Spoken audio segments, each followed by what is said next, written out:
Hi, welcome back to the Manitoba Band Association saxophone tutorial. My name is Niall, and today I'm going to be talking to you a bit about articulation. Now, there's two main things that we want to cover with articulation. We want to talk about tongue placement and actual tongue movement, the articulation itself. So let's start off with some tongue placement. Where should your tongue be in your mouth when you're playing the saxophone? There's a couple different schools of thought here, but I'm going to introduce you to one, what we call forward coning. So the idea behind forward coning is the back of your mouth, your tongue is raised barely to touch the back molars, and the front of your tongue is sitting nice and relaxed just on the top of your teeth. To try to emulate forward coning, it's a very advanced concept, but something that you can think about. Can you say the word eat?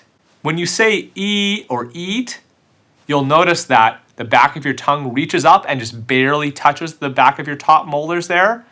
And that's kind of where we want our tongue to be, or at least the back of our tongue to be when we articulate. So let's try our tongue position. So say E, E. And now I want you just to sing a little scale. Ah. What you're gonna do is play, let's say a middle B, and I want you to play the B and then stop the air with your tongue, like so.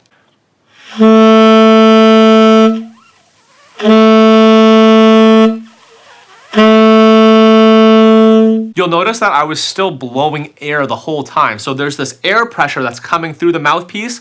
My tongue is acting kind of like a valve, shutting that on and off. We can try this in time. It's a great exercise to try this exact exercise, but with a metronome. So what I'm gonna do is take this metronome, set it to 60.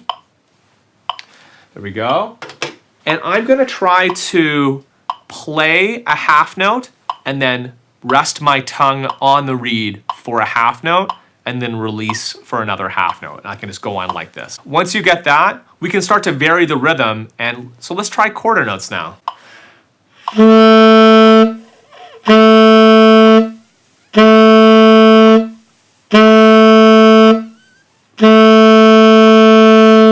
Now, when we articulate, there's a bunch of different syllables we can say to help us articulate and give us different kinds of articulation. A very common one is ta. Can we say ta, ta, ta, ta, ta? Now, when you do, I want you to try to not move your jaw.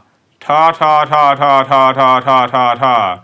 So it should just be your tongue moving. So what I want you to try is to blow a middle B and just flick the reed with your tongue, saying ta, ta, ta, ta, ta. But keep the airstream consistent. I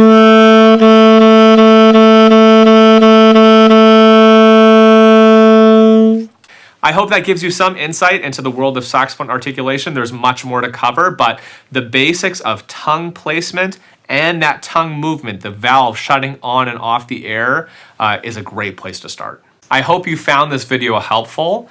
Please check out the others that are in this series, and I'll see you around soon.